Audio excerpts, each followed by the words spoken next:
Good evening and welcome to Slam the Gavel, the show that tells it all regarding family court, other court issues, as well as CPS. I'm your host, Maryann Petri, and there is a non-denominational retreat weekend at the Resolution Center of Jacksonville, Florida. This will be a time of support and renewal for parents and grandparents on the journey of parental alienation, standing strong in resilience, paving the way for good health and a great future. This will take place April 22nd through the 24th at the Resolution Center of Jacksonville, Florida. And I will have all the information in the podcast notes. Right now, I have a brand new guest. His name is Ben Tomes. He is an award-winning wrestling and mixed martial arts coach. He's an author of the Confessions of the Unmedicated Mind series, which can be found on Amazon, and an alienated parent. At age 49, he recently made the second oldest debut MMA fight ever as part of an upcoming book and documentary about parental alienation titled Proxy War. And I totally welcome you, Ben Tomes, to my podcast. How are you? And how did all this happen to you? Well, it's been a ride. And probably something most alienated parents can relate to, that it's becomes a story that's hard to tell in short time. It's not really one that's got like a clear starting point and a clear end point other than when the alienation started. But kind of found my way through mixed martial arts years ago to get a path to kind of cope and deal with problematic marriage and everything else. But it's turned into an awful lot more. And I guess with the fight, it was it really kind of spawned out of a couple things. One, I coach fighters that are active in the UFC. I've got two that are active roster UFC fighters, and it takes me all over the place. So I'm out in Las Vegas and Texas and fly all over the country to do this. And I was watching fights from my home in Wisconsin, and there was a fight between Andre Ewell and Chris Gutierrez. And during the broadcast, this would have been in February of 2021, John Anik, the announcer, had mentioned during the broadcast that both guys bonded in the pre-fight stuff, realizing they were both alienated parents. And so that kind of triggered thoughts for me. I've trained fighters for a long time, but had never actually fought. I got into it a little bit later, but I had been toying with the idea of trying to take a fight. And it just kind of hit me. I had already been alienated from my daughter for, I'd say, probably about 5-6 months at that point. And the court side of it was already a joke. So I thought about it, and I'm like, I'm going to have to fight here, but this fight's not fair. If I fought in a cage, even if I'm 49 and the opponent is more experienced in terms of competing, that fight's actually fair. And it became very alluring because the battle in the courtroom was decided before it even got started. Exactly. So yeah. I very much made the decision to do this and realized if you're going to strip me of my rights as a parent and just trample all over me because systemically that's how they're designed, then I was going to wage a whole different fight and actually fight. So I thought it would make some news, and then it made a little bit more than I thought it would. But it ended up being the second oldest debut fight in the history of the sport. No one's beating the first one. That guy took a debut fight at 70. That one's going to last. No one's touching that one. But at almost 50, I was like, I can do this. I'm in good enough shape. I can do this. I can get some attention for things and then kind of rally around a project with this. And that's when the talk of the book and the documentary came up, and everything just kind of slowly came together. So it was a brutal process. I had to, I lost opponents a couple times, and my initial thought was, let's get an opponent and try to find one that's also alienated and make it a father's fight for father's rights or a father's fight for parents' rights. And that's what I found. I had an opponent who was alienated from his kids, and I knew him. He had posted online. He got in this process.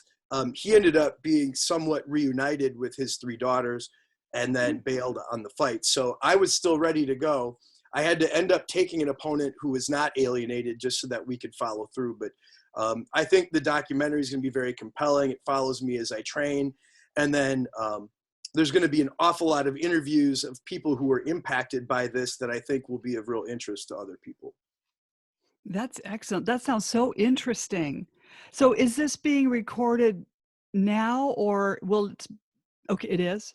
Yeah, so I had a deal initially, kind of handshake deal with a production company out in Milwaukee that had done some bigger projects, and they were all in on it until they got assigned to go film Karate Kid season 4 in Atlanta.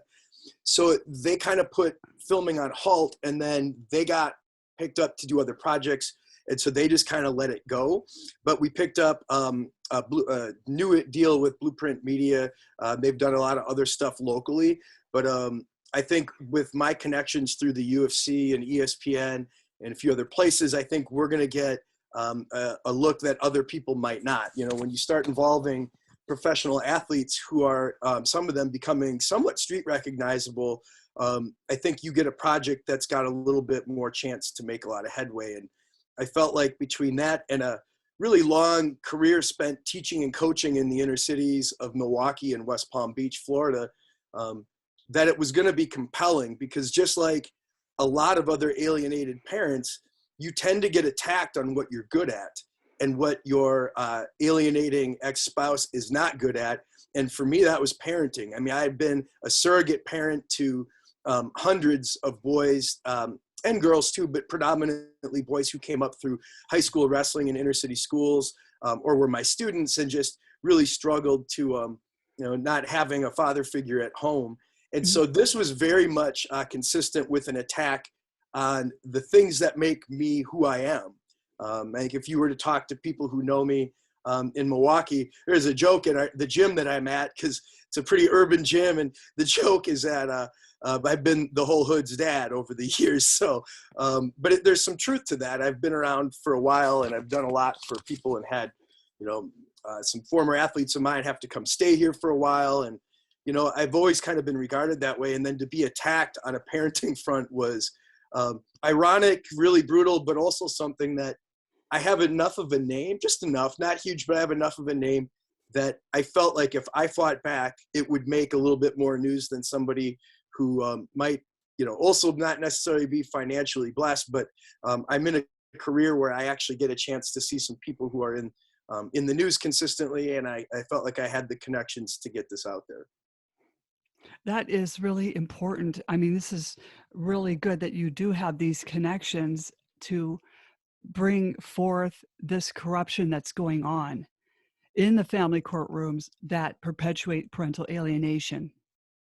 I think it really is. And I know for me, I'm such a detailed note taker and have a very strong memory. I've published books that were on my childhood, so I'm revisiting things and things I've experienced a lot. And I was a longtime social studies and history teacher, and I know how to kind of gather all the pertinent information and get it in order.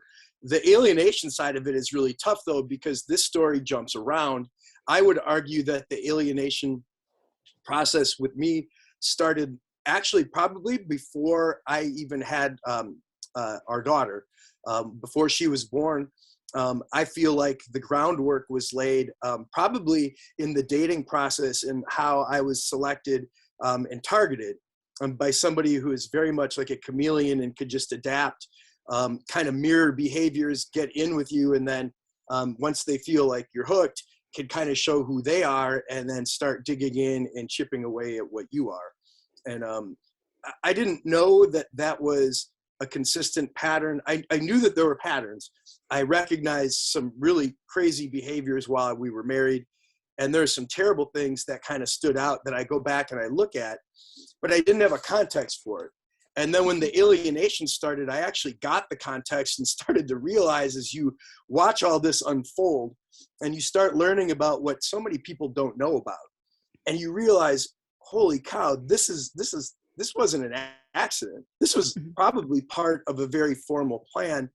And when you start looking at all the traits and all the tendencies and everything else that comes up through this, I couldn't believe how consistent everybody's stories were, right down to some of their backgrounds and things that you wouldn't have necessarily expected to be as common traits from something like this, but they're very much, it's undeniable. When you start to go through and you see everybody's stories and they're so consistent, there's no way that it's not a thing.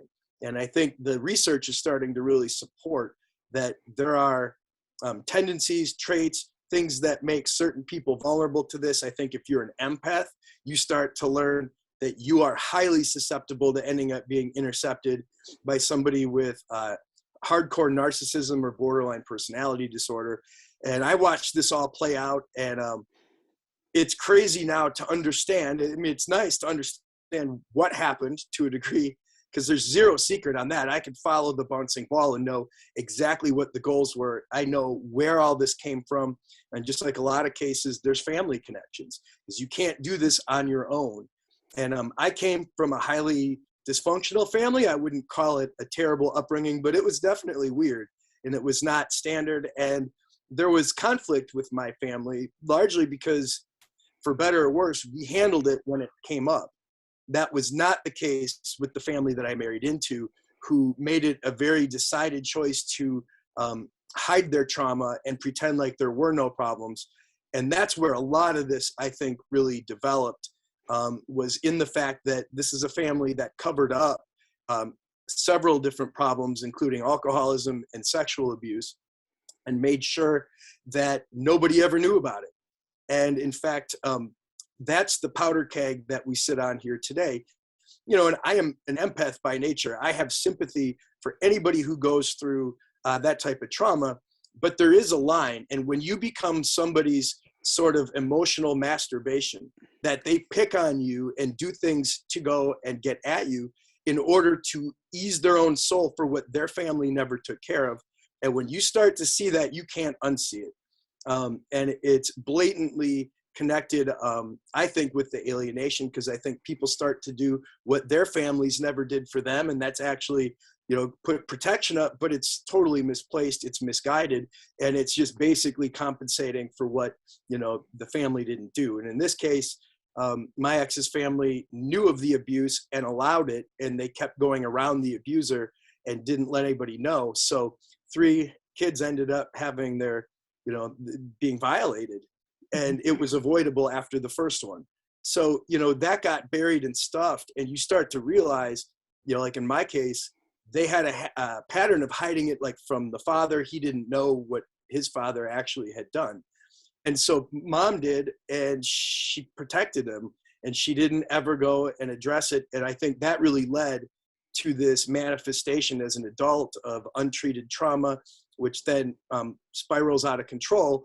And, again, I have empathy for anybody who's been through that. But when you become their punching bag and how they deal with it, and they stay unwilling to recognize that, or recognize it in spurts and lucid moments, and then come back later and go, no, that didn't happen. That didn't happen. I didn't admit to that.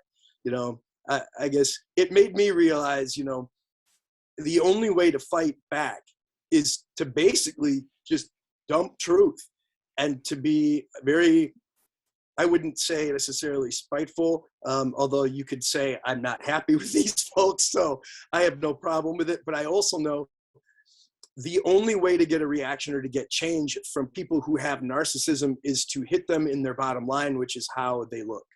And if you can hit them how they look, or make them look bad, and do so accurately, you can find some success. And I think that's a bit of wisdom that I think could be applied and widened out on the entire thing. It's one thing to expose the person who has basically abused you and caused the alienation. But when you can go and expose a whole system, and I think you do it the exact same way, these folks don't want people to know that they did nothing, and that they stared at abuse, and that they just kind of tolerated it and said, well, that was out of my scope of understanding, so no big deal. It's all right. Maybe you guys will recover. I just couldn't believe how flippant everybody was. And it's also, once you see those narcissistic patterns, they don't apply everywhere, but they definitely do to the family court system. I would argue that most divorce attorneys, most judges are probably narcissistic to their core, or at least to some degree have traits and behaviors that would be similar. And I felt like, you know what? No, let's flip this whole thing on its ear. I can do this fight, make it for publicity purposes, but it's a big story. And mine in particular was a little bit bigger because I'm also one of the first people to ever compete after a spinal fusion. And so I kind of knew that that was something that insulated it just a bit, because it gave it one more element, I think, of intrigue to do it at age almost 50. And then to do it after having a 3 vertebrae lumbar fusion in 2009 that was supposed to prevent me from being physically active. I felt like, you know what, this story, if I'm ever going to unload this, and I could go and unload it and have it be a testament to how hard I actually fought, despite the loss and not being able to see my daughter, there's absolutely no denying that I fought for my daughter.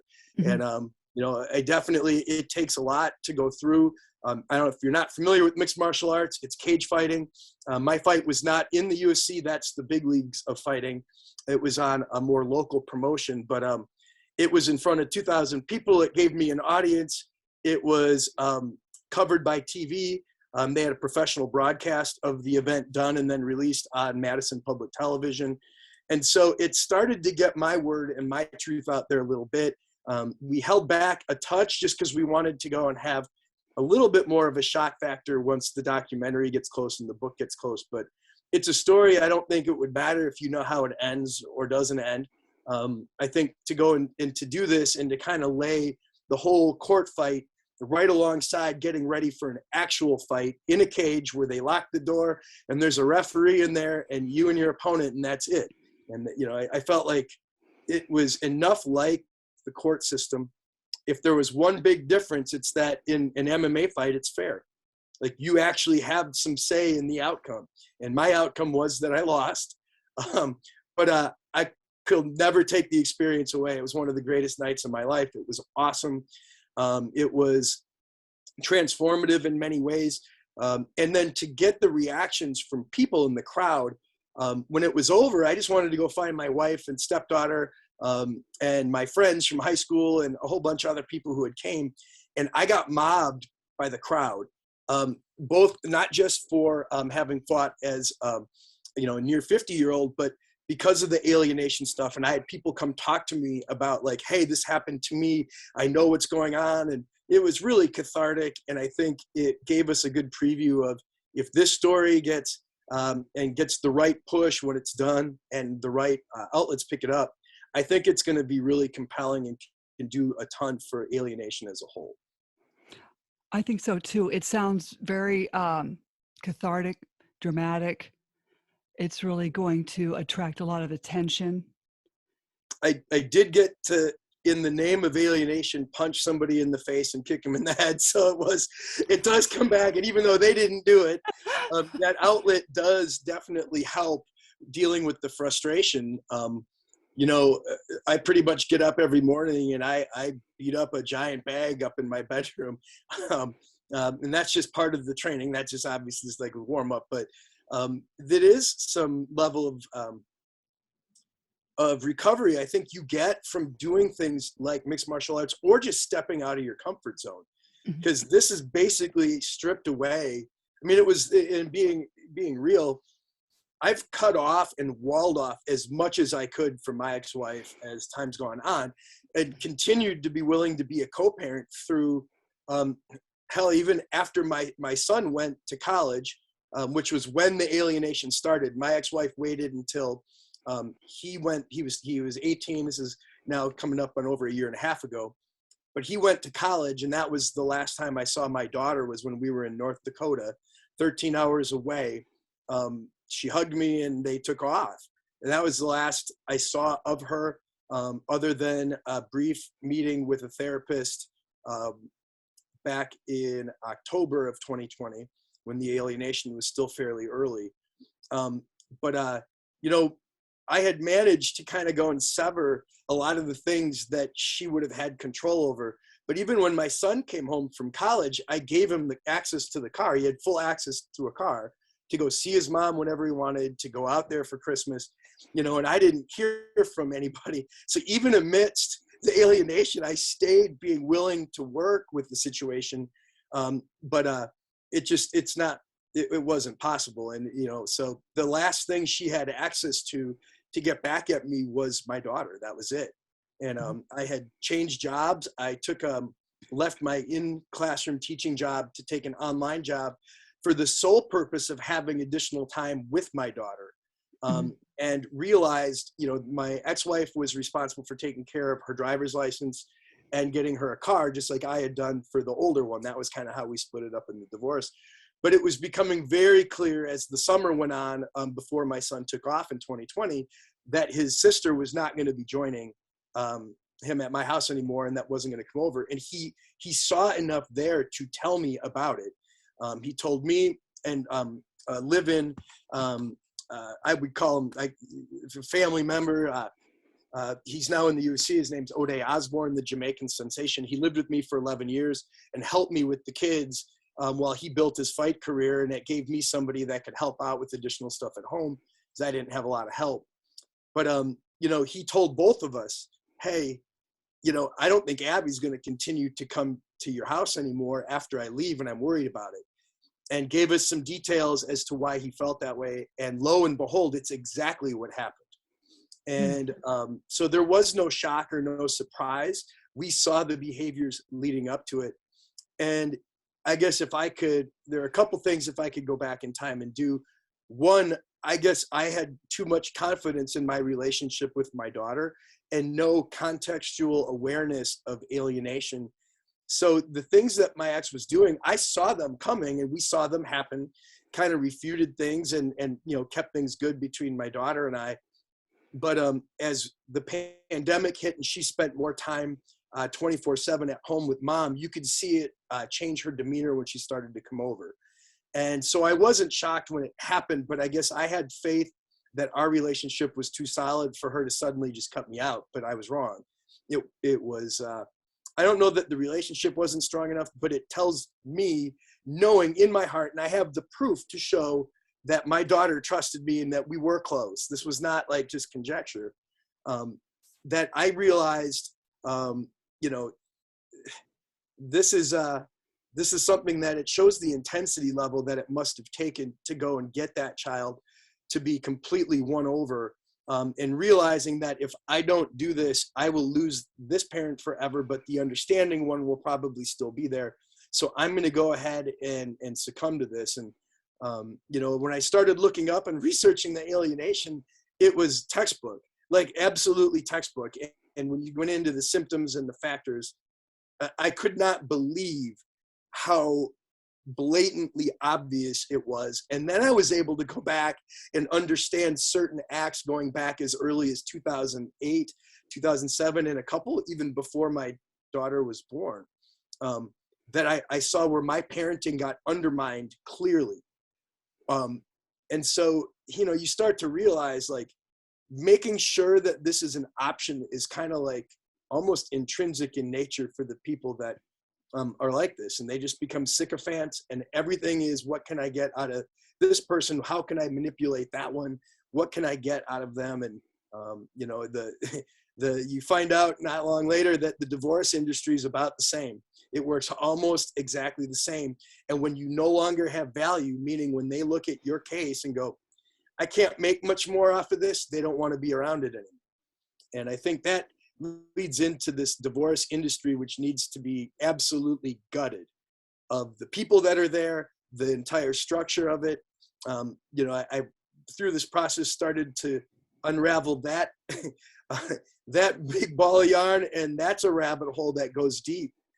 You find out that divorce attorneys lobby against laws that would automatically guarantee 50-50 placement, which was not an end-all be-all, because we had 50-50 placement and my ex just trampled it. And we have laws in place in Wisconsin. It's a felony to manipulate that.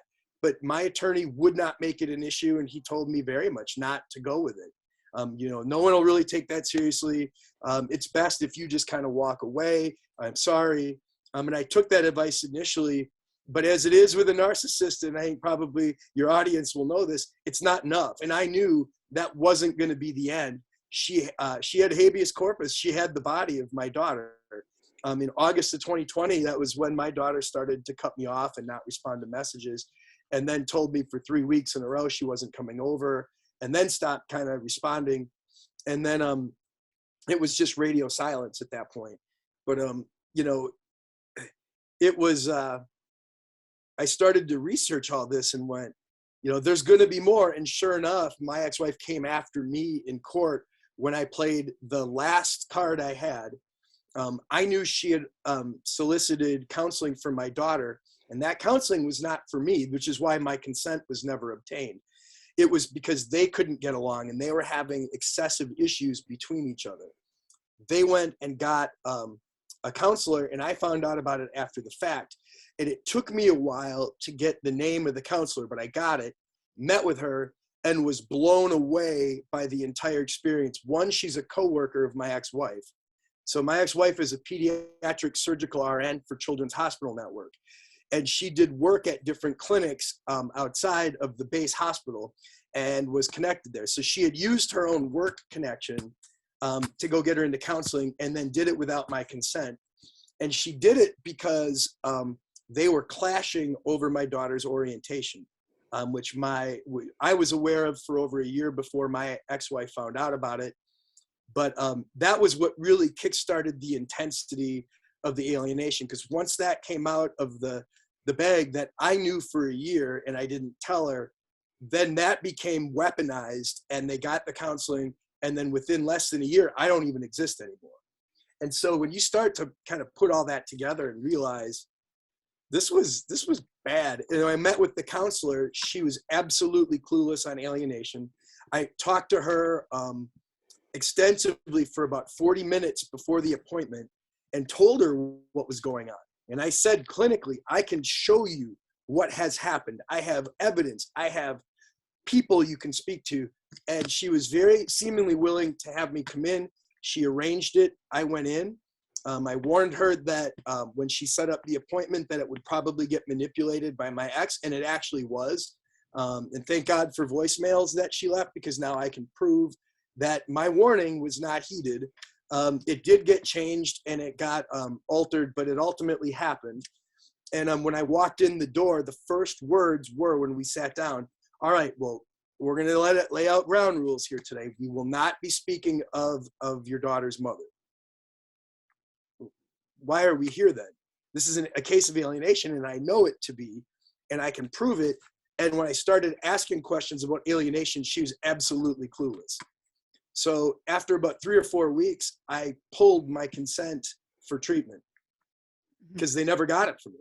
So I held on and I waited and I gave it a lot of thought.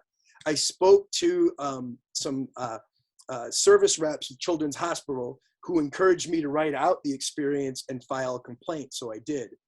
And the therapist then dropped seeing my daughter, not the other way around. Like, I was willing to even leave it in place, but not until there was going to be more of a meeting. But she dropped her and said that she would not take her back under any circumstances. And so at that point, my ex-wife immediately took me to court and then came after me to get official full custody, which that was in would have been December of 2020. And this case, so that was when the legal side of it started. And it just wrapped up last week. And my daughter turns 18 in 2 weeks. So it played out exactly as I anticipated they would. This was not because there was any problem there. There was never once, I got to be somewhat appreciative. There were no false allegations made in terms of anything I had done to my daughter or how I had treated her or how I had been as a parent. This was completely hijacked by a problem in the divorce industry, and that is the incestual nature of how these people operate. And that was what I found to be the most problematic and what took this case from what I thought was going to get a chance to really be looked at and be treated with some level of critical eyes. And instead it turned into a lollapalooza of friends and connections and family members who are all involved in the family court system who completely railroaded me once I pointed out that this wasn't fair. So yeah, Yes. it's been a problem, and it sounds like the divorce industry is a pretty common theme as a problem. and when you're trying to fight against parental supremacy. That's basically, I think, one of the things that these folks go and hide behind, because it's a contest of money and it's a contest of connections. And if you don't have either of those two, you're going to lose. And then when you find out guys like Brad Pitt are being alienated right now from his kids, it doesn't give you a lot of hope to ever expect the people in the legal field to do the right thing. But I think we can come up with plans of attacking these terrible human beings by exposing how terrible they really are, and to do it by name and to make sure that they become famous. You let everybody know, like, hey, this is what this terrible person likes to do in their free time or for their professional behaviors. This is how they operate. And this is, if you are ever in this situation, here's what's going to happen to you if something's not changed or done. And I became very passionate on this, about preventing this from happening to other people. I got hit at a point in time where the light was at the end of the tunnel. My ex-wife could see the end. And she's like, all right, I'm running out of time. And just like we talked about those terrible actions that go back to even before we were married, and I look back and I'm like, nothing's changed other than the way in which they're doing it. But the level of devastation in the actions that have been taken have not altered one bit. They're just as bad as they were when they started. And they're still happening. And if anybody thinks they're done with this, they're not done. I don't know when it's going to come back, but it's not done. And so knowing that, I might as well get ahead of it, expose them, and you create such a toxic appearance for them that they don't want to see themselves in the light anymore. And maybe some of these folks will just go away, because trying to alter them to get them to do the right thing, it's not happening. They have absolutely zero ethics and zero morals. And that was what I found out with my experience with the divorce industry. I agree. I totally agree. Same here. I mean, the court was just so incestuous. There was so much collusion. As you know, these judges and attorneys go golfing, they go drinking together. There's whores of the court that work with them. And, you know, the same situation with my ex, he married a whore of the court. So everything was completely laid out. And just like you said, it's all planned out from the beginning to the end. And when you said about, you know, your daughter being the alienation starting, I mean, it's so insidious. You know, I noticed changes, but I didn't see it coming until it actually happened, like when the bomb dropped. Yes. I think what these people do, and like I think it's really tough for like good-hearted people who haven't had this stuff happen to them to actually wrap their head around the level of depravity you have to have, and like how shallow and empty you have to be to hide behind certain things or actions. In our case, it was the pandemic. My daughter and I had a very productive, happy, outgoing relationship. And that was one of the reasons that this got attacked. And, you know, she was, my daughter was pretty clearly, I guess, if there was, I wouldn't say a line, but we had traditions. We had things that went on with us that she didn't have with her mom. And her mom actually openly rejected her on her orientation, and then still to this day has hid what my daughter is from the rest of the family, because they would turn their back on her if they were to find out who she is and what her orientation is. So, which was crazy to me. And there's a reason that stuff was shared with me. And those are the types of ties that they wanted to attack. But when the pandemic hit, that was when my daughter, and I've worked with kids the exact same age since 1998. I've been a teacher, a high school teacher and a coach. And so I've got probably about 90,000 hours of experience directly working with kids the same age. And that's not including time spent with my own kids. I understand normal human behavior, and it didn't shock me when my daughter was very depressed during the pandemic. She lost out on a lot of things. She didn't leave her room. And when she would come over, she would be noticeably nasty to her brother. and to other people who were here. We had live and help with O'Day. He was like her brother, and she was very rude to him, and less so to me. I would usually pull her aside and talk to her, but I kind of chalked it up to, listen, she's going through a lot. It's the pandemic. We can't do much. But as things started to dissipate and we were like, hey, we can go walk around the block and it's nice out, we can get outside, she got really, really hesitant. And it became, when you look back at it now, it was blatantly obvious that the plan had been launched, that she wasn't going to go back. And, you know, you start to piece it together. And like, I wasn't shocked. I can go back to when my daughter was, 5 years old, and drew a picture of me after I sent her to her room. And she came down after her mother came home and, quote unquote, counseled her. And there's a picture that she drew of herself dancing on my grave at age 5. And I remember at that same period of time, we had a neighbor girl that lived next door, and they would kind of gang up on her brother a little bit. And so I'd have to intervene, and I was home during the day in the summer with the kids, and I would kind of, deal with my daughter, and sometimes she'd get timeouts. And those timeouts were actually, she was physically taught to not respect me in those moments. Now, we got past that after the divorce, but before we were divorced, I was actually subject to this in the home, denigrated. So that campaign of denigration was going on so intensely, it happened in front of me. I watched it. Remember, my daughter had trashed her room in a tantrum at about age 5 or 6.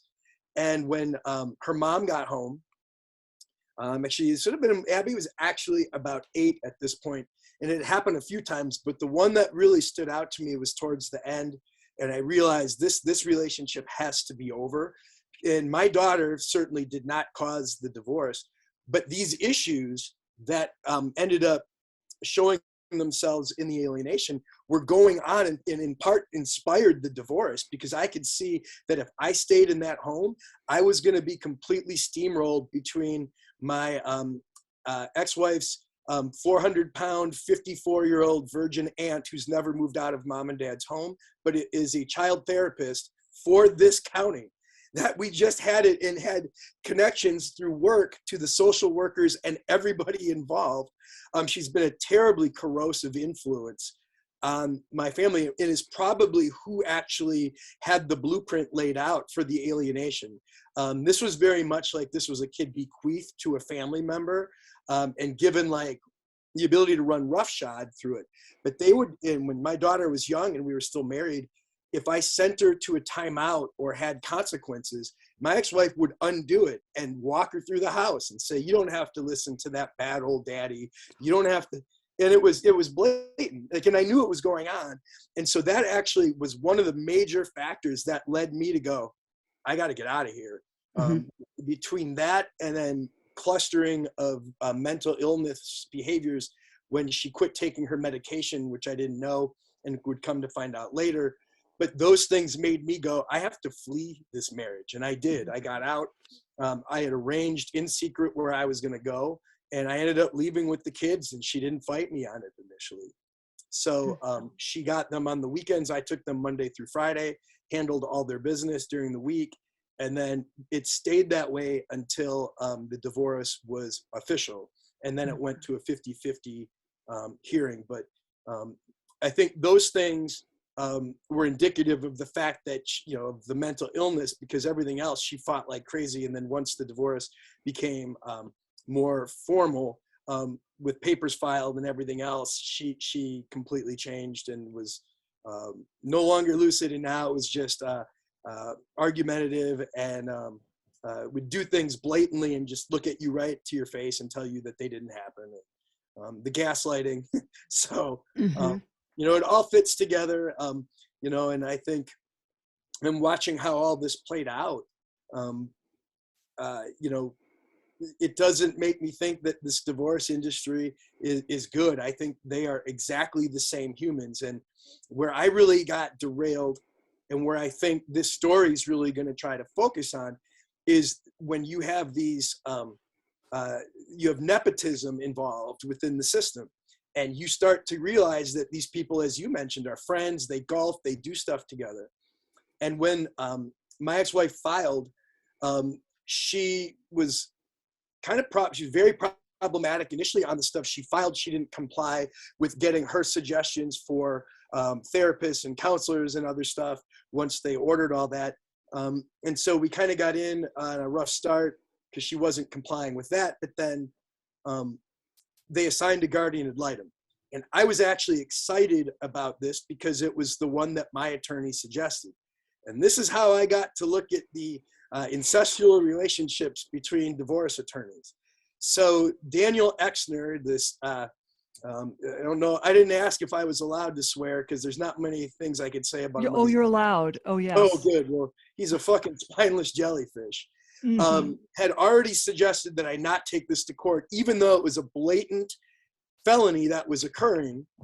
He didn't want it to go to court. But when we got attacked, he remained my attorney. And he got the Guardian Ad Litem that he wanted to be assigned to the case. So we were happy about that. That was good. At least I thought it was good.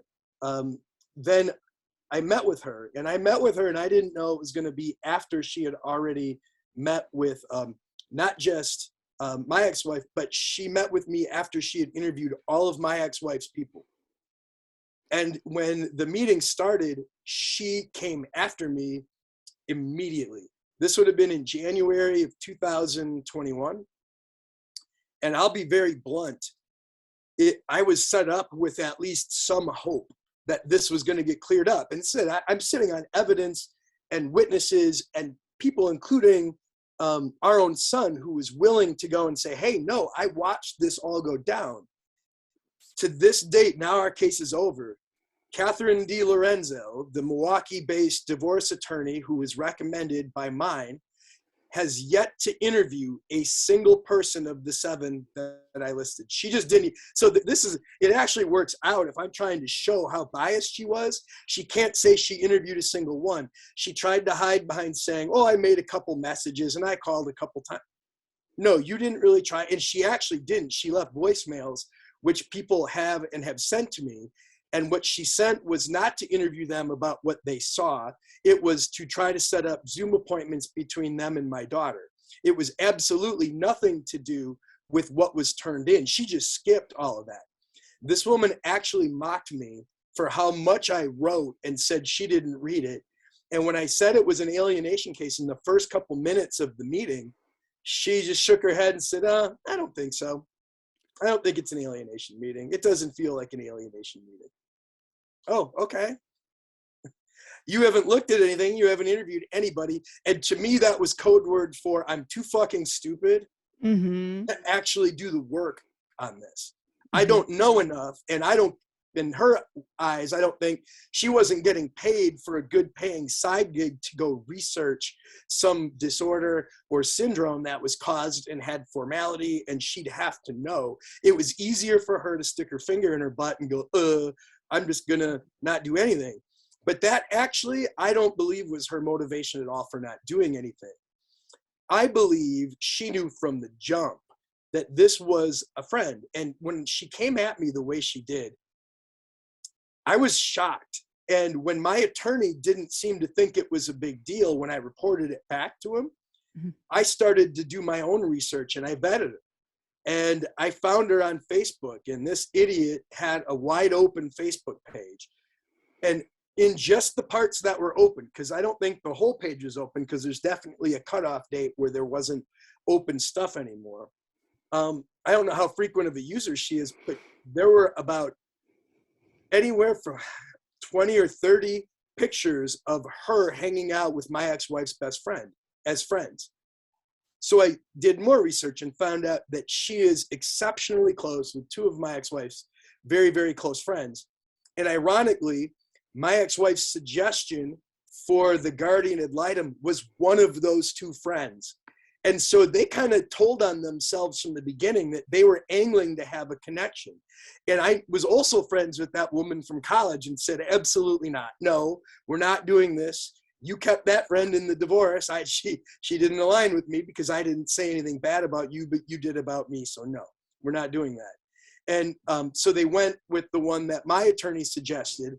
And it was weird because that was the only thing they didn't fight. So this woman gets involved and she's terrible. And then I find out she's got friendship connections. And it turns out, lo and behold, that my ex-wife's best friend is Elizabeth Depke. She's was Elizabeth Bagley, was something else. She's been divorced 2 or 3 times. Hard to keep track. And just like her, Miss DiLorenzo was going through her own divorce at the time she accepted ours, and it was her second divorce. And in some states, you're not allowed to be a guardian ad litem if you have an open case of any kind, in particular a divorce case. So she came after me, and when I told my attorney, he didn't do anything about it. That just kind of made me look into her more, realize that she had those connections. And he told me, he's like, well, if that on that measure, I could be considered friends with people, and then what happens? I said, well, you shouldn't be friends with people that you have to go. That's not my problem. But I gave it some time, and when it became clear that nothing was going to happen, and we hit April, and by that point, my daughter had missed 232 hours of school that year. And over half of those came after the guardian ad litem was assigned. And she didn't investigate it once, not until the absolute last day of school last year did she ever confront anybody at school about the absences. And I told her about it in January. She did nothing. So these are things that are undeniable facts. She didn't ever address it. I have the emails where she did, and she did it on the last day of school. Very much a middle finger up at me, like, watch this, I'll do it on the last day. And then you can't say I didn't do it, which if she thinks I'm not familiar with how that mentality works, that's everything I divorced. That is doing the absolute bare minimum at the very end to try to make it look like you did something, but it's really just a middle finger up at you. And so I went and I wrote her a letter, an email in April. I sent it to the office. In fact, I didn't even send it to her. I sent it to their front desk person and said, hey, you might want to know who you work for. This is what this person does. And outline those things. And because I did that, my attorney then used that as a reason to drop me. But I had actually planned and expected him to do that when I sent the email, because I wanted to test, is he loyal to me or is he loyal to his friend that he's got a business arrangement with, that they recommend each other for cases. And it came up that exactly as I anticipated. He dropped me, and that's exactly what it was. And so you start to really learn these people are all close. They're all friends.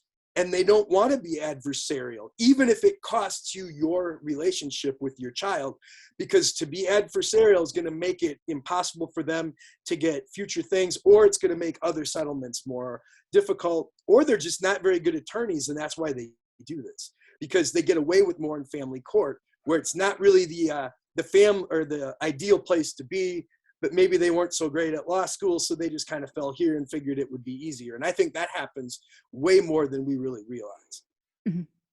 Oh, I completely agree with you. And I mean, I even had an attorney that was afraid to argue in front of a certain judge. Really? So nothing like, and you figure you're paying what, $350 an hour for that person who's got absolutely no courage in their body, like not an ounce, like they're afraid to even go in front of him. Like, I don't know. Of her. Yeah. Oh, her? Oh, wow. He couldn't go in front of her. He couldn't do it. I don't know why. Well, we could probably fill in the blanks, because it's made me wonder, watching how my attorney, the way that he just cast me aside was so quick. He'd been my attorney since the day I filed. But the second that I went and said something unpleasant, and it wasn't threatening, it wasn't kind, but this woman who they assigned, Catherine DiLorenzo, is twice divorced. She was going through the second one when she took this case, which to me should have gotten her removed immediately, and it didn't.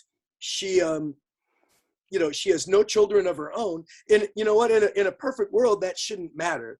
But it does matter. So it earns her the nickname the Baroness, because how are you going to go and offer up opinions when you have no formal training?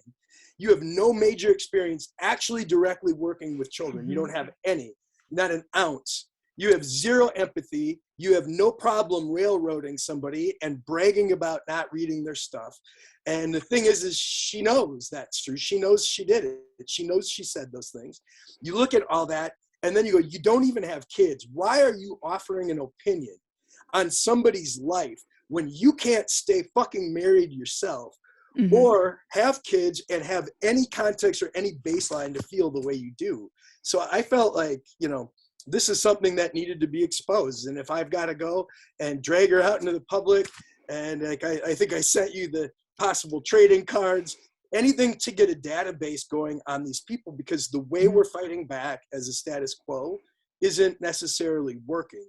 I think there is a general hope that people will just do the right thing. They're not going to. No. They're just absolutely not going to.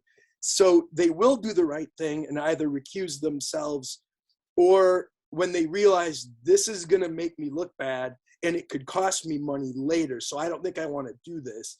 And I think with this, you know, that's the way you hit them back.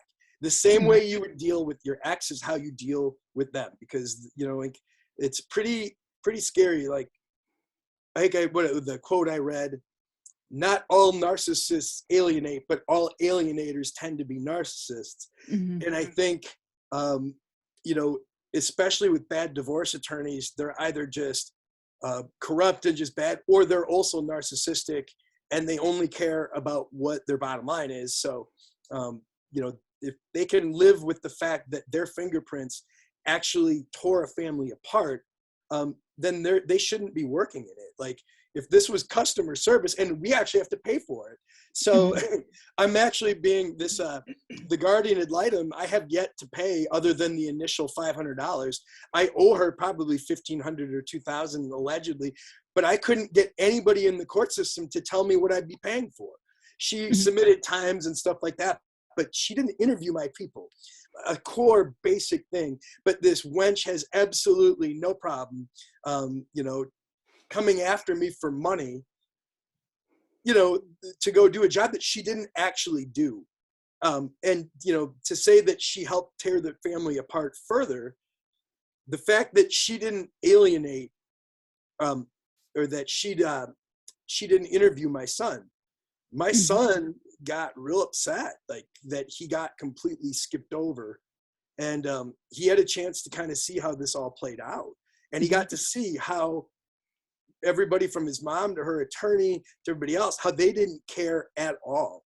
And now that relationship is completely trashed. So even thinking that they're helping each other, like, my ex-wife's attorney has absolutely no clue that with this documentary, the way that she handled things gives me a visible villain to go and play out and show how they operate.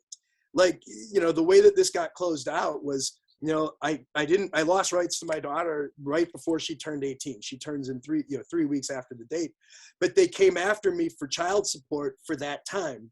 And I'm going to have to pay it, even though I got laid off in September. And so, you know, I went and I put the time into the fight in the documentary, and had kind of planned ahead that I might be laid off. With the pandemic ending, my online teaching job lost most of its enrollment. So it didn't matter that I didn't have anything, or that she made 3 to 4 times what I made before this. They're coming after me for that time that they stole. And, you know, that gave a very vivid picture of what these people are like to the other child, who might be 20, but is joining the Air Force. His mother has no clue. She's not talked to him. He very much, when she used him as a springboard to show my daughter what would happen to you if you ever dared stand up to her. And, you know, when he never distanced himself from her when he was in high school, but he did distance himself from her home a little bit, because she lived right next to the school he went to, and was becoming very stifling when it came to his education. And he wanted to transfer to the school where I worked, which was in the inner city of Milwaukee. He was at a suburban high school. And he actually, this would have been the exact same time frame when the intensity kind of picked up on the alienation after my daughter's orientation came to light. My son did not want to alter the placement schedule, but he wanted to transfer where I worked. Mhm. And I would have been, that would make me his head wrestling coach, because that's what I did at the school where we were at.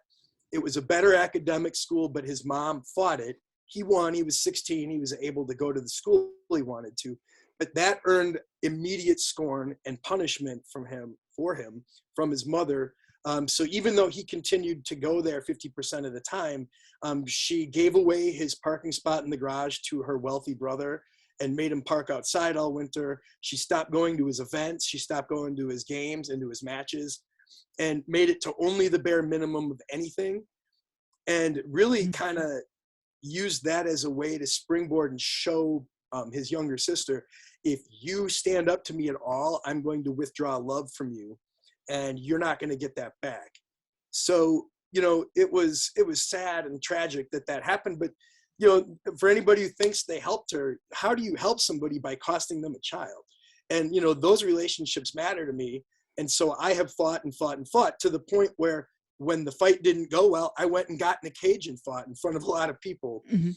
And, in terms of the insanity of dealing with these terrible people, this didn't hit me until I was actually in the cage for my fight. I had spent so much time working on my calm that I had literally created my own world in that cage, where I came in and there was a huge crowd and it was loud and it was the first fight of the night.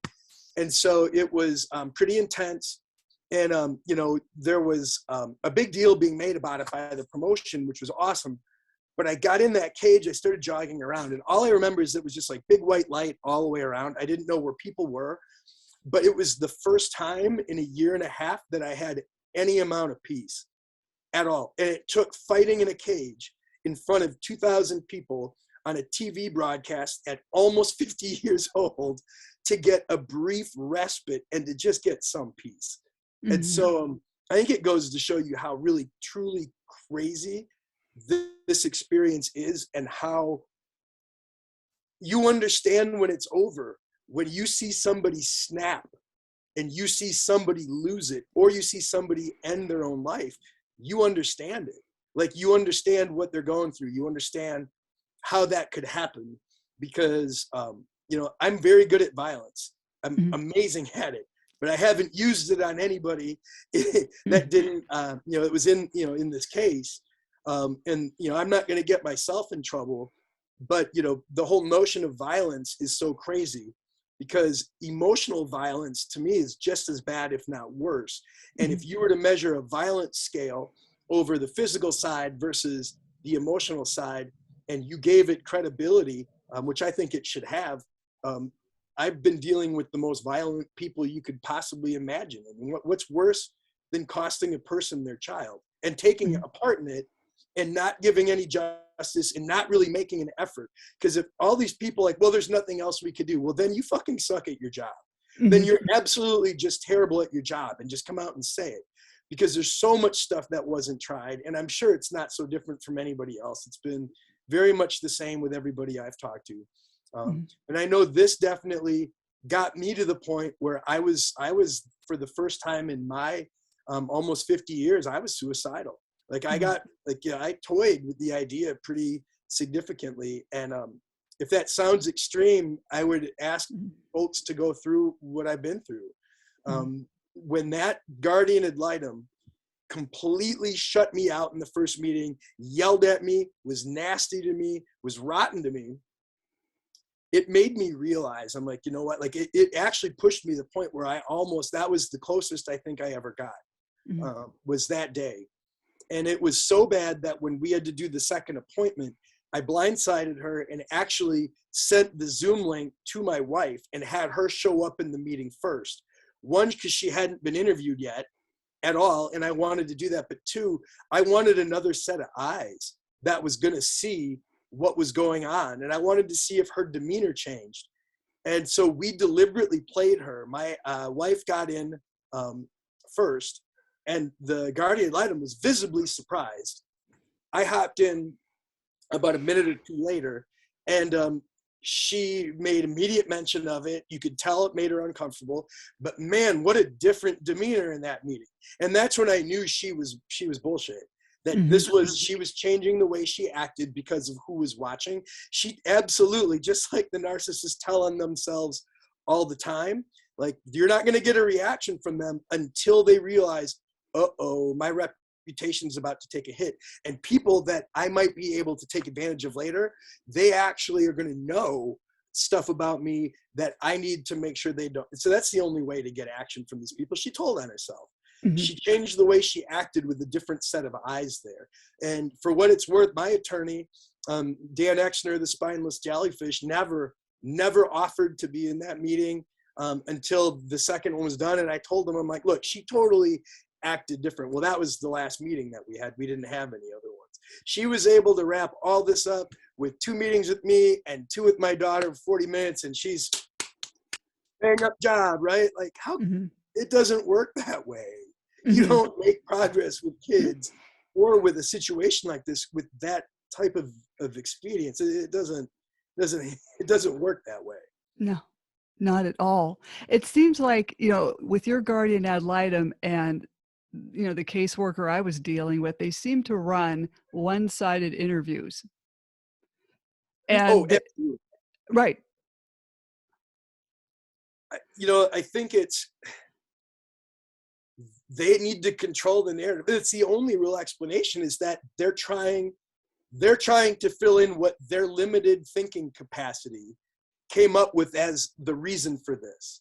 Mhm. So, and literally her basis, and she said out loud, because I was just so they're upset with this, but like, they're under the impression, and it may or may not have happened, but that I was recording Zoom court hearings.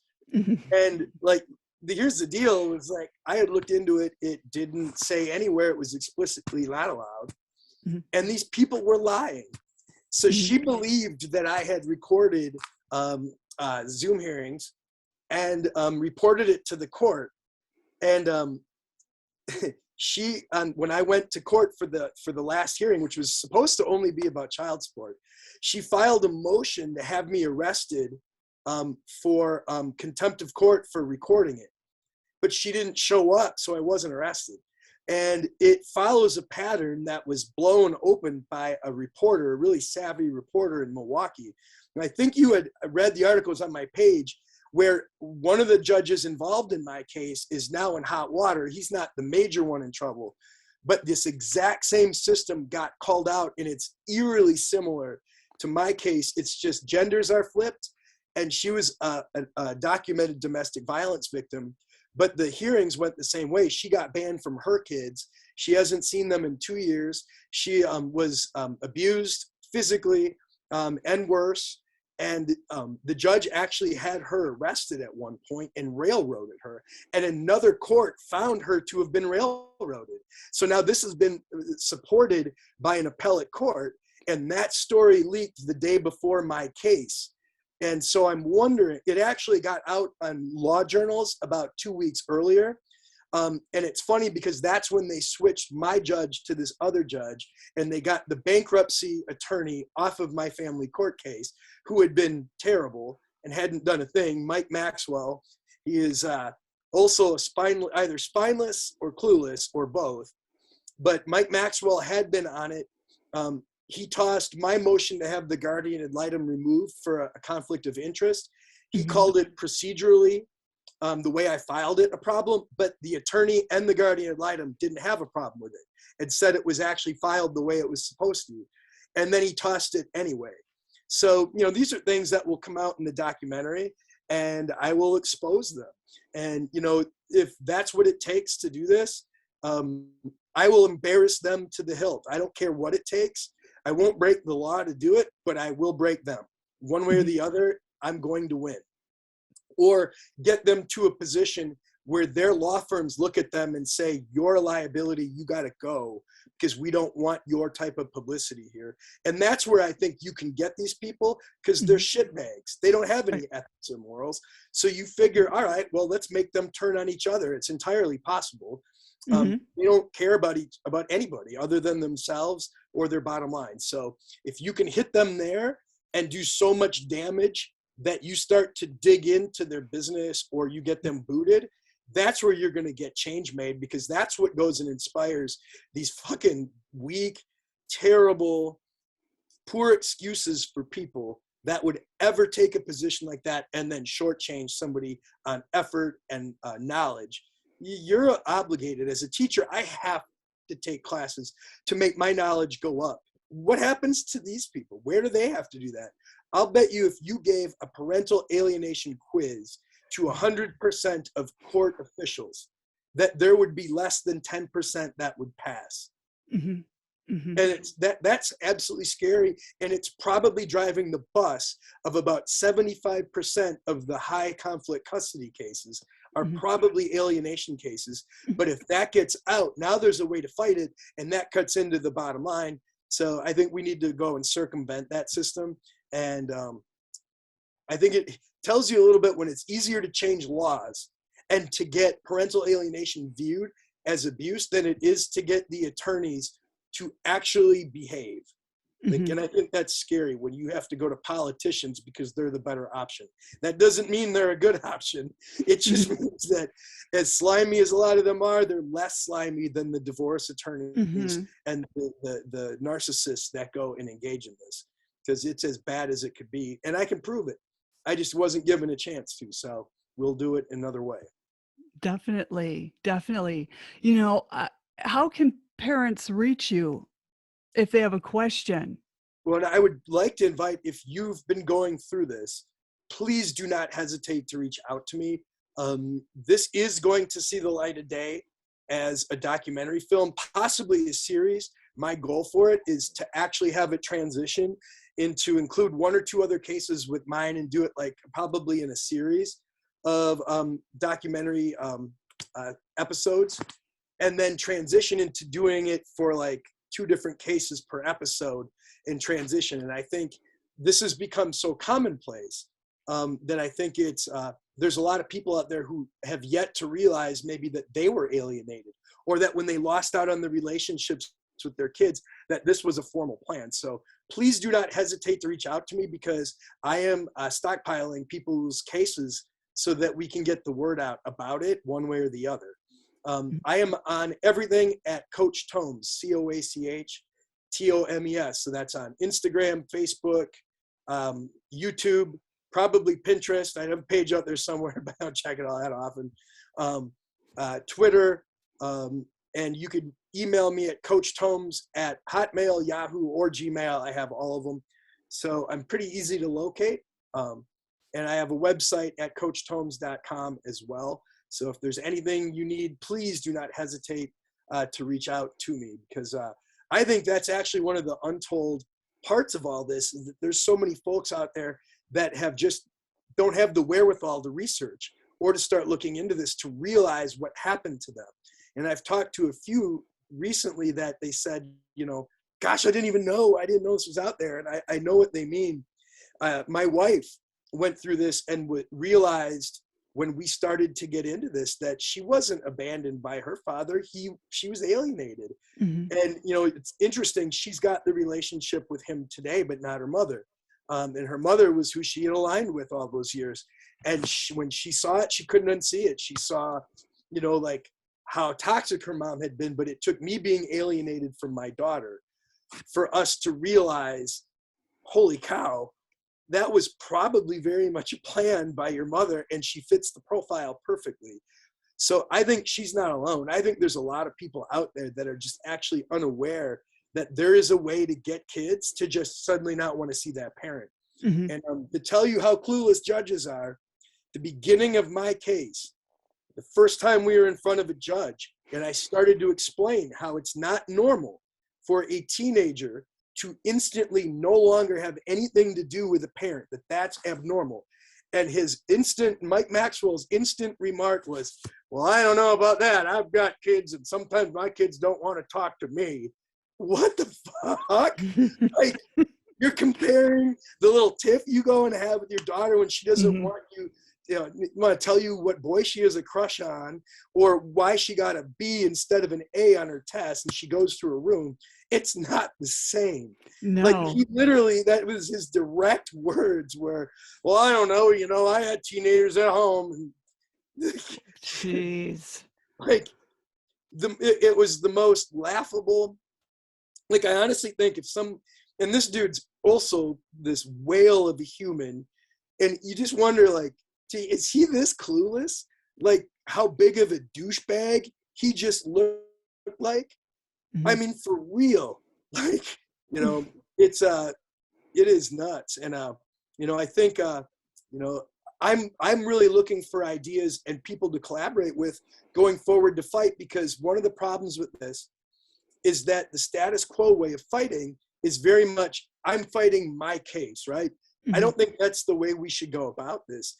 I think we need a database of the shitty people, and we Mhm. need them easily accessible to locate email addresses, phone numbers, so that if you're going in front of that judge, or you're going to go in front of that social worker or guardian ad litem, let's go and get it out there. If they've got any history of alienating, then we bombard folks, and not the person who's fighting it, but you get thousands of people to pick up and email these folks or pull stunts or pranks that annoy them, because they're not going to respond to anything else. They're not going to Mhm. respond to you saying, oh, you're bad. They don't care. They know Mhm. they're Mhm. bad. They do not care. But if No. you get, say, you start to get under their skin. I tested this after my case wrapped up. I had planned on this. I wrote a 2-page letter, heartfelt, as nice as could be, legitimately worded thank you to my ex-wife's attorney.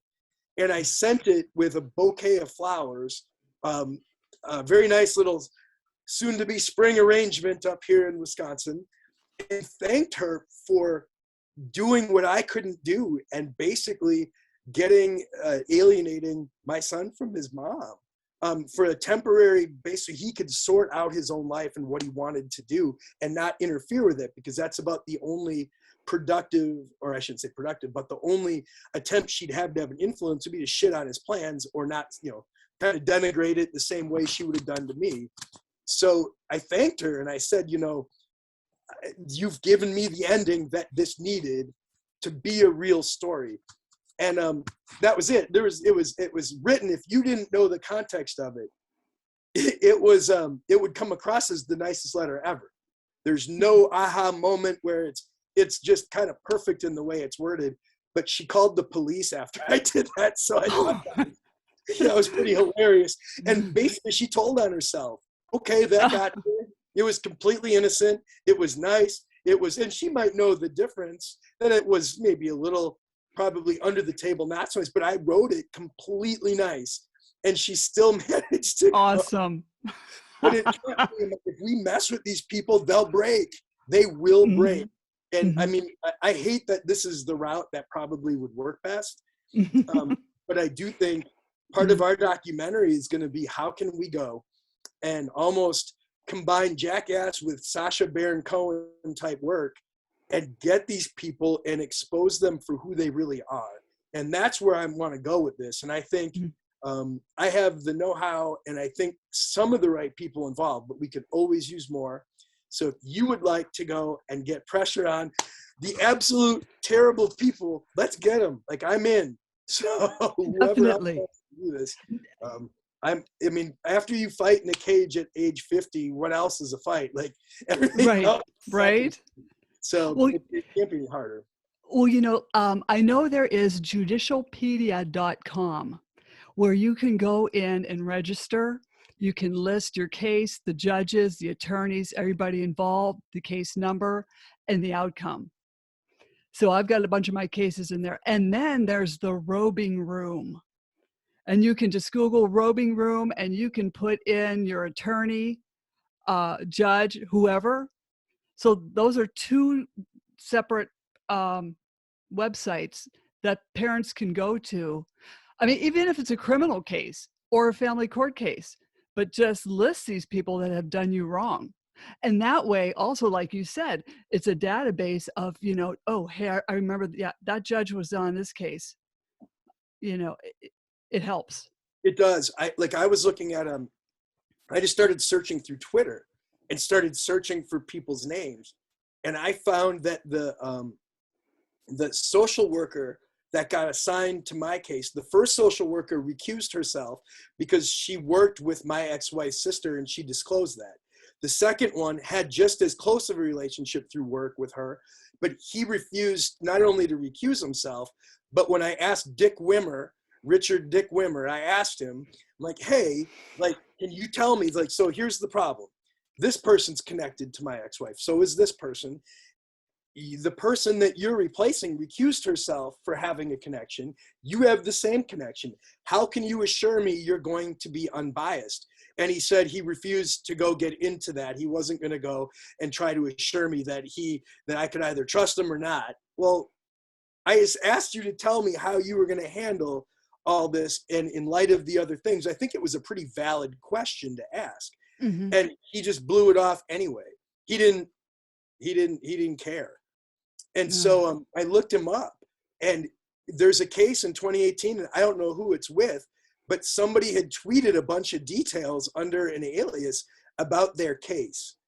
And so I tried to reach out to that person. They must have ended that account, but clearly there's a history with somebody like that. And, you know, that's another thing. Like, if I had known to go and look at that first, that would have given me one more thing to go and say, how familiar are you with alienation? Because when I asked him, he wouldn't elaborate on that either, other than to say he knew what it was. He wouldn't elaborate at all. And I think that's where that kind of goes. And I think, you know, he works with my ex-sister-in-law, who I believe actually laid the blueprint out. And the reason I feel that way is we hit 14 of the 17 things that they use. I know there was I believe it was Amy Baker's points. It was one of the big, she had the 17 factors, and 14 of the 17 I have hard evidence of. The 3 that I don't are because my ex-wife did not get remarried, but one of them I think you could almost count because I did get remarried, and my stepdaughter calls me Ben, not Dad. I'm not replacement dad. I've always been Ben. That's what I'll be. I'm sure she's like, oh, that's my stepdad or whatever. But like, to me, she doesn't call me Dad. She calls me Ben. And like in reverse. So it almost helps my case in reverse on that one, because in my own life, I'm not that way. And as rotten as my ex's, my wife's ex is or was at the beginning, he and I don't have any issues with each other. I see his mom a lot more than anybody else when I see the family, but like, we get along just fine.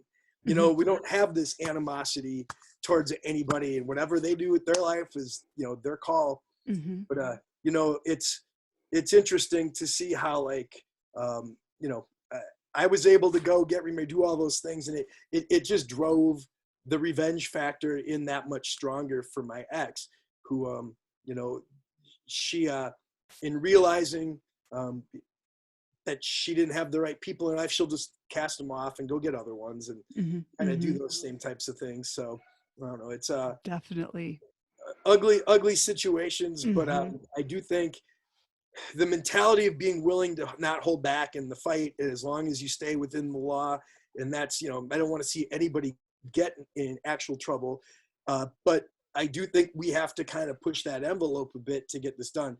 No one's going to do stuff the nice way. And if you know anything about history, no good law ever got passed without really fighting cutthroat. You know, if you've ever watched Lincoln, Abraham Lincoln had to go and do some crazy things to get the Emancipation Proclamation passed. And I think it's going to be the same thing. The end result warrants it. This damage is so severe.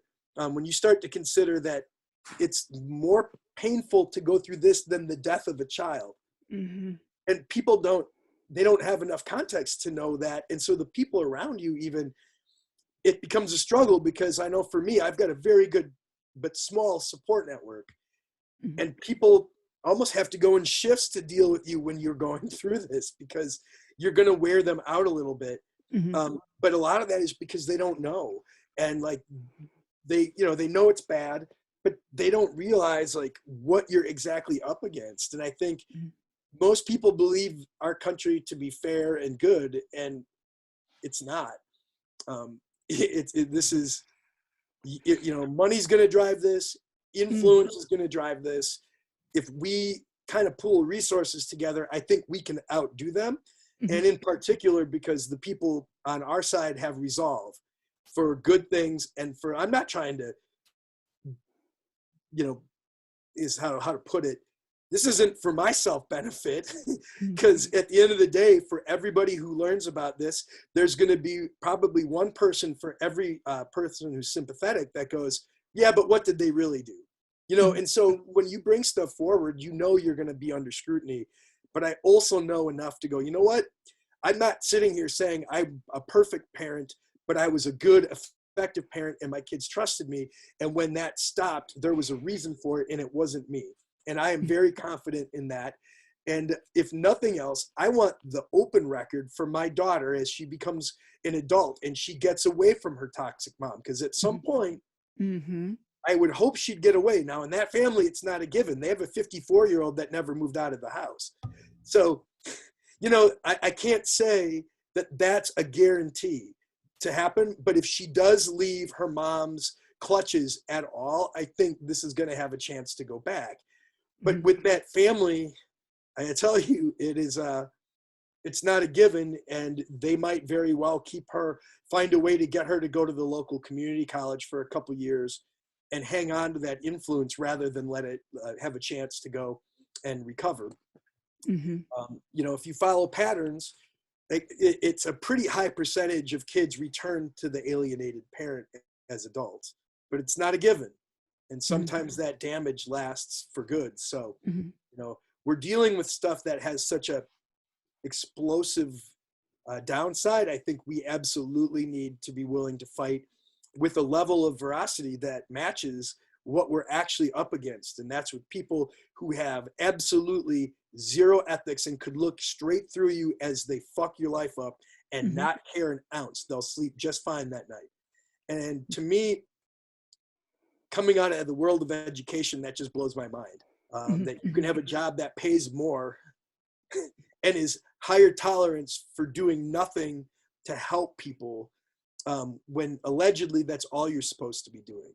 And I think, you know, reporting these people, I have a couple websites that got sent to me by people connected with the other big case that just blew up out of Waukesha, that you can report this both to the FBI and to Wisconsin law enforcement, and that they're encouraging people to do so, and to file these names and to get them spoken to. And even if it fails, you get a call from law enforcement going, did you really not interview everybody? Did you really do all these things? At least if nothing else, they've got some reason to go be scared.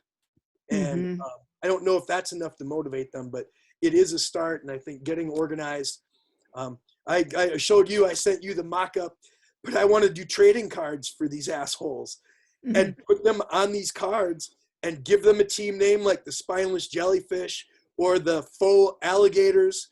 You know, you come up with the right team classification and make a set for each year that these people do stuff that's terrible, turn them Mhm. into little mini celebrities within our field, and get that stuff out there so people can Mhm. figure out who they are, and you know, start to go and dig in on them a little bit, because you know, Mhm. what they care about is how they look. Well, then if that's it, then making them look bad is not as hard as it might seem. How about these CPS caseworkers? You could call that the obese oddities. Oh, that'd be awesome. I that that might when you start trying to come around with the different names, it's actually an awful lot of fun. Um, Yes. I I had the Fudgin' Judgins for one group. I've got the what is it, the Sycophantums. Got the Amazing Gaslighters. You know, so there's a handful of other ones. The Spineless Jellyfish is one, or it's people that just don't do anything to productive. You know, there's that. See if I can get the other ones. And we're always open to expansion teams, so we Oh, can add to awesome. the League of Slaps, the Select League of Alienating Parental Supremacists is what I have as the league name. I would Nice. love to do that and to get that out for everybody to see. And I think, you know, beyond providing some humor and the ability to laugh a little bit about it, it also lets you go and actually classify these people, get them out there, and provide a little mockery. I think it needs to be biting and it needs to be kind of mean. Oh, Um, yeah. And that's why I have in Miss DiLorenzo's card, she's going to have a little star on the front to show she was divorced twice. I think I got the social twerkers, the cocoa conspirators. There's a few of them there. Where are some of the other ones? Let's go lacquers.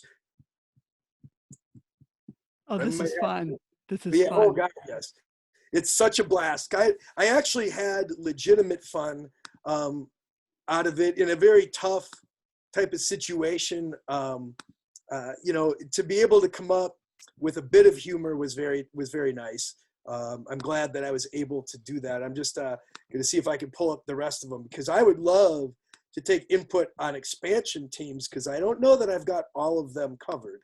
Mm-hmm. Let me find my handy dandy little team summary here so I can get past my my punch-riddled brain, which is struggling to remember all these off the top of my head. Excellent. I'll help you out. Hey, don't jump off, okay? All right. Slam the Gavel, a podcast to help the public understand what really goes on in these family courtrooms. I'm your host, Maryann Petri, author of Dismantling Family Court Corruption, Why Taking the Kids Was Not Enough, and Cry Out for Justice, Poems of Truth. Please join us again here with Ben Tomes in the future and other exciting guests. I totally was so thrilled to talk to you, Ben. Thank you so much. No problem. This has been awesome. It was very helpful, and hoping that we'll make a little bit more news on this stuff, and then we'll be excited to hop on and get after it again. This has been definitely. I would love to have you back on, so you will be back. I greatly appreciate that. Thank you.